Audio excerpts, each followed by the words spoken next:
That's right. Take a shot, Casey. No. Yes. No. Yes. No.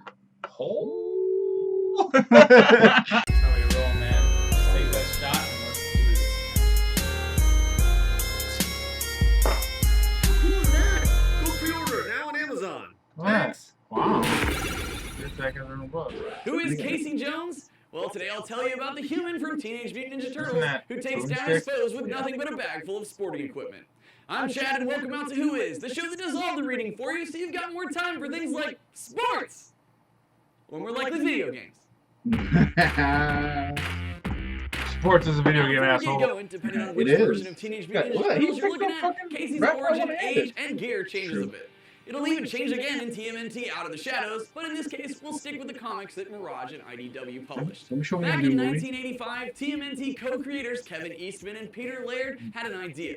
Create a character that was a total parody of all the vigilante characters in comics. Instead of having a tragic origin, the character would be brainwashed by cheesy action cop shows like TJ Hooker and the A-Team. And Casey decided he too would clean up the streets. But since he's dirt poor, Casey had to use what he had lying around for equipment. His faithful hockey stick and old school goalie mask. The first time anyone saw Casey was in Raphael's solo comic, Me, Myself, and I. Raph is doing his own thing, cleaning the streets, when he comes across Casey doing likewise. Assuming the guy in the hockey mask beating people is probably up to no good, the cool but crude turtle prepares to throw down, despite Casey's insistent that he's a good guy.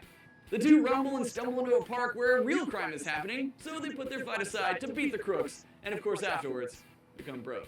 It would be a few months before Casey made his next appearance, but when Shredder and the Foot Clan attack April O'Neil, the Turtles' lady friend if you've been living under a rock forever, Casey shows up to get in on the fight and give him a good down for good measure. That's right. Yeah, the TMNT series and comics were all about catchphrases, you know, cowabunga and all that, and Casey's was that.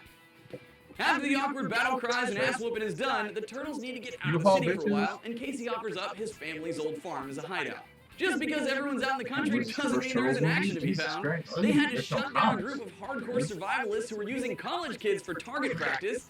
Then there was the time when Casey's cousin showed up to try and get their grandfather's fortune, only to find out their grandmother donated it all to charity. From the search for a stolen gold cow and some weird mutants trying to steal Casey's beloved 57 Chevy Bel Air, and it turns out the small quiet farming town was not so quiet after all. Especially when Casey and April started flirting. Because let's face it, the series needed some romance, and I don't think anyone was brave enough to take it to that level with one of the Turtles. So now you're probably like, okay, yeah, sounds pretty standard. Well, get ready because things are about to get dark. Casey was out one night walking through a park when some fuckers thought they were man enough to take him on. And, of course, they were wrong. So wrong, in fact, that Casey killed one of them in the heat of the moment. It was a total accident, and Casey was never charged with anything, but it hit him harder than a knuckle puck. To cope with his guilt, Casey turned to the bottle. His alcoholism combined with the trauma of killing someone cost him April. Needing to get away from everything, Casey took to the road aiming for Los Angeles, but only made it as far as Colorado. It was gonna be hard to go any further after the locals stole his car while at a diner. Hey, but the meal wasn't all that bad. It was there he met a waitress named Gabrielle. She was already 4 months pregnant with someone else's kid, but Casey didn't care. He was totally head over heels. Plus, since she was already pregnant, he knew she was DTF. Things were starting to for Casey until tragedy came and checked him right into the boards. Gabrielle gave birth to a newborn baby girl, but died in the process. With no idea what to do, Casey stumbles across the thugs that stole his car, lays down an ass whooping, and packs up his life and new daughter, who he named Shadow. That's not, like, totally depressing. Together they headed to New York City, where they moved into the apartment building Casey's mom owned. He did the single dad thing for a while until fate called for a line shift when Casey's mom is ready to retire. She finds a buyer for her building, and wouldn't you know it, it turns out to be April O'Neil. She and Casey reconcile, and their relationship gets out of the penalty box. Doing his best to be a dad, from here on, Casey takes a bit of a backseat in the main TMNT comics after Volume 1. But he still has his moments in miniseries. He got his own story with North by Down East, where he fights lobster people from Neptune and ends up making lobster armor. His lone bright spot in TMNT Volume 2 involved being mind-controlled by one of his apartment tenants, where he acted like Arnold Schwarzenegger. Things get a bit more serious when he's running with Raphael in the Body Count miniseries, where the two are trying to defend a woman who's being chased by a super assassin. In the heat of the final battle, Casey gets shot and would have died if not for his beloved Wayne Gretzky hockey puck. It wasn't long after that the rights for TMNT would be licensed to Image Comics, who would create a Volume 3 that Peter Laird personally said was non-canon because he didn't like it. Wayne Might have had something to do with the fact that we got a cyborg Donatello, Leonardo lost a hand, Raphael became Shredder, and Casey Jones was a city hero that worked in a grocery store. So in 2001, Mirage regained the rights to TMNT, and in 2004, while working on Volume 4, they revived a series called Tales of the TMNT that basically retconned Images Volume 3. That was great news for Casey, because in Tales he had to street race a ghost for his soul, bust an MMO gold farming operation, and he finally proposed to April. Things mellow out for Casey towards the end of the Mirage published TMNT comics. Oh, that's right. Is when he stops a xenophobe from blowing up Casey's favorite alien bar. Oh yeah, at this point in the series, Earth is just like open to a whole bunch of alien races for habitation and interdimensional travel. In 2011, the TMNT rights were picked up by IDW, who reset a few things in their version of the TMNT universe. Now Casey's a college student, doing the best he can to juggle classes, hockey, and taking care of his alcoholic father. Just like before, Casey meets Raphael during a fight, and yada yada yada, they become bros. Things were cool until it turned out that Casey's alcoholic father was actually the leader of a street gang and allied himself with the Foot. So Casey beats him until eventually dear old dad is locked up. Well, until he escapes.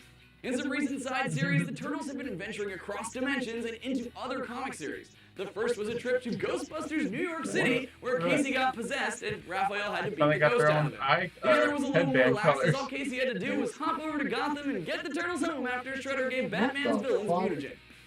Good luck with that, Bruce.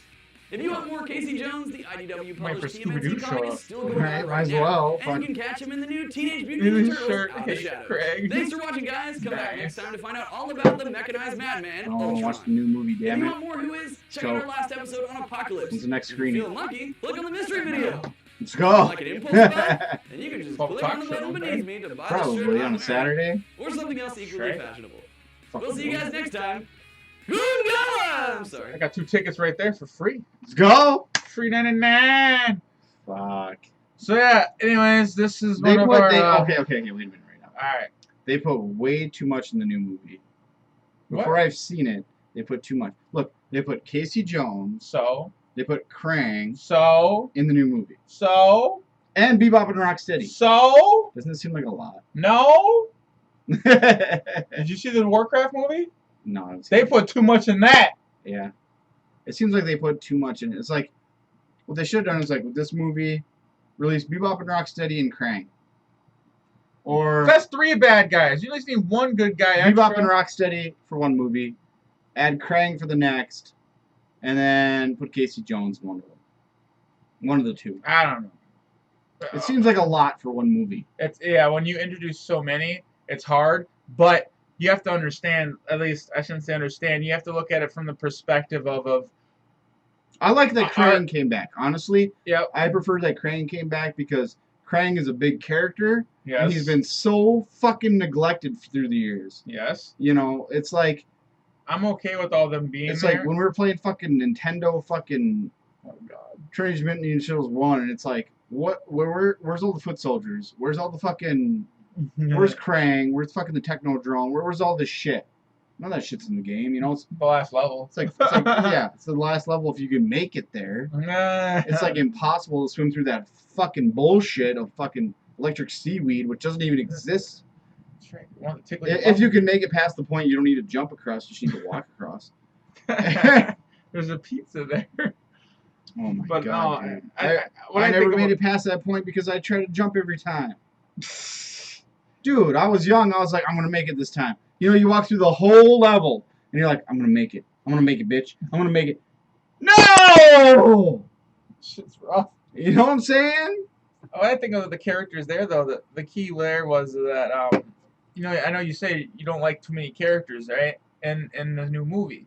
Right. But what you have to understand is They got Baxter our Stockman culture. in it too. Yeah. The fucking Fly. He's in That's there right. too? Yeah, See, that's legit. that's legit. It's the brother. It is The legit. brother messing around. He gets It his ass is. turned to a bug. You watch that stop action movie? I got it's got fucking Baxter Stockman in it. The thing is that our culture knows all these characters. So even if they don't spend a lot of time with them, Right. we know them. Right. Versus like Warcraft, they had like 8 characters that they had to try to fit into a 2-hour movie. That's too much. And remember, in Warcraft, the characters have names that are freaking ridiculous to like remember. Right. Like Aspadagadong, Abadabada, Right. Dureturn, Azeroth. Like there's just names that are like non-existent to our world.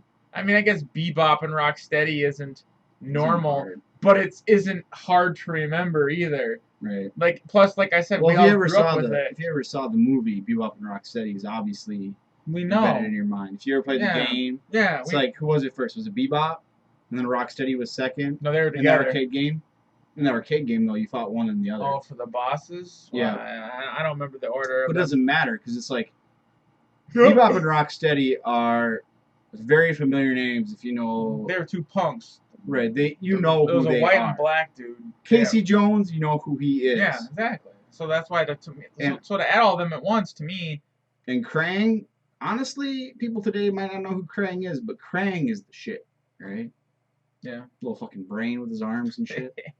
Inside that. We're gonna take him with the world. Inside that little wrestling suit. Right. He had a little underwear on. Right. Let's wrap this bitch up. Like, comment, subscribe. Check out our new Honest Reactions channel. As of August 1st, every one of our reactions will be going on that channel. So please go over there right now, subscribe, and enjoy. Try it. Try it! It's weird, but we have to do it. Give a fuck. That's right. Or we don't give a fuck, apparently. That's right. Yeah. Right. Honest, the best It's part. like, Wait, no, he has some Casey, the alcoholic. it's all like, That's right. Take a shot, Casey. No. Yes. No. Yes. No. Oh. Damn. Shit's rough. Check out our 5 Nights at Angel Cakes videos. Yeah. Shit's hilarious. Shit your pants. If you've got a few shots, go watch it right now. Yeah. You will shit your pants.